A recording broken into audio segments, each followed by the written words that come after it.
Oh, hey, hi. Hey, today we're going to review two very different peasant blouse patterns. I bought these two thinking that they would be pretty similar. They're both McCalls. This is 7284 and this is 7225. They both looked very similar to me, but this is how different they look once you sew them up. What? If you would like to come along with me and compare and contrast the differences, including a pattern review, why don't you come along for the ride? But I have to sit down for this one. Thanks. First, let's look at the overall size of these two peasant blouses. I made an XXL in both of them, and they actually both fit me pretty well. But you can see that this one is much shorter than this one. If we zoom in here, you can see on the model, it does come down below her legs, to the top of the legs, but mine comes to about right there.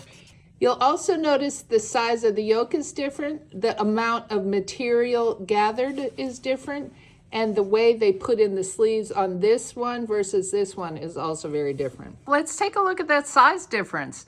Now you'll notice that in the shoulders, they're actually pretty similar, and this is because I made the XXL in both versions of the McCalls, and they both fit me well in the shoulders. However, if I zoom out, you can see the amount of material the bottom one uses versus the amount of the material the top one uses. This bottom one is much longer, including the ruffles, and it also has much more fabric this way and that way. So that is the biggest difference. Another difference is how they do the sleeves. This sleeve is a fairly traditional narrow length sleeve that hits just under the elbow. It has a bit of a gathering at the top, but not too much, and it goes in right at the shoulder. This sleeve here is much more voluminous. It's more like a flutter sleeve, and it has many more gathers here, and it also has an addition of a ruffle. This is about a 3/4 length sleeve too, and it has this fabulous slit here at the end. The way the yokes are put on is very different too. If you see this back one, the yoke and the sleeve are attached. You actually attach the yoke directly to the sleeve and directly to the bottom ruffle. However, the top one, the yoke is attached to a bigger piece that includes the bottom, and the sleeve is actually attached to that. So this one has a smaller yoke that's attached to more of a bodice piece, and the sleeve is attached to that. That's quite a big difference in the way these garments are put together.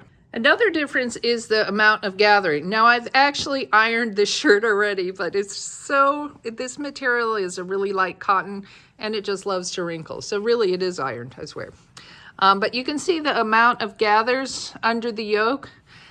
That's not a lot compared to the gathers, these really full gathers you have for this peasant blouse. All right, if we bring out a measuring tape, the bottom shirt is, well, with the curve, it's probably 36 inches across, the bottom peasant blouse, and this one is 29 inches. So there's a good math. There's a good 7 or 8 inches more fabric this way and that way than this first peasant blouse. Here you'll notice that the sleeve length for the top is about 1 inch longer than the bottom. Here's what the blue one looks like without the other one on top of it. Lots of gathers. This comes down below about mid-calf, and the sleeves are very full. All right, let's flip these two over and see what the differences are in the back. I already know, but I'd like to show you. Okay, now we're flipped over onto the back side, and the biggest difference here, besides the size, this one looks so small, the biggest difference here is the yoke. This one has a traditional back yoke, kind of like you would put in a shirt, and it also has 2 pleats right here to give it a nice box pleat. So that is the big difference here. Minimal gathers again with the bottom half of the shirt and all the way down. Let's look at this one. So this is the bigger peasant blouse. This bib extends all the way down. So there is no yoke. This is just your shirt. It's the entire bib. And there is also no pleat here. As you can see, gathered, lots and lots of gathering in the sleeves and around the backside as well. So those are the main differences of the front and back of this peasant blouse pattern. Now let's take a look in the envelope and see the pattern itself. So here is what the line drawings inside of the pattern looks like, and you can see how different they are, which I did not notice from just looking at the cover. So sometimes it's very hard to tell the differences between 2 patterns until you make them. So if we look closer at the 7284, you can see the yoke with the front panel there. This is a larger yoke and this is a smaller one. You can do a contrasting color if you want. And then you see the back has the yoke again up here, and it also has a contrasting ruffle if you want to do that as well. I wouldn't actually call this a ruffle because it's not like the other one, which actually has a ruffle. Let's look over here though to the McCalls. This is much more gathered, and if you paid attention closely, I guess I should have noticed that this definitely is gathered, although it doesn't look as long as mine turned out. The line drawing itself, you can see how it's made here, how this is now called a bib because it's no longer a yoke, and the sleeves just sew right into the bottom and the bib so that it just fits in like a little nice Tetris piece. And you can also colorize this one with the front and the back, other colors as well. You can see again the back, the bib extends all the way to the back, and this is actually 2-sided, so you cut out 2 bibs, 2 front and 2 back bibs, and sew them together so you have a nice sturdy look.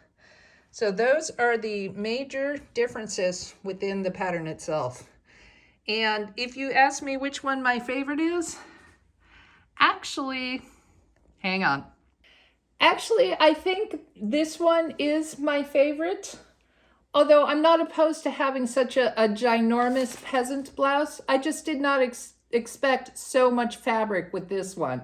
I still want to make it again, maybe even with a lighter fabric, even though I used a voile, because maybe it'll be a little different. Or what I could do is, since the darn thing's so long, why don't I extend it some more and call it a dress? That's another possibility. But for me, I like this style better, the McCalls 7284. I feel like it's just a little more subtle with the gathers. I don't feel quite like a marshmallow or, you know, like a big flower. I just feel like it suits my body type better, and I feel more comfortable in it.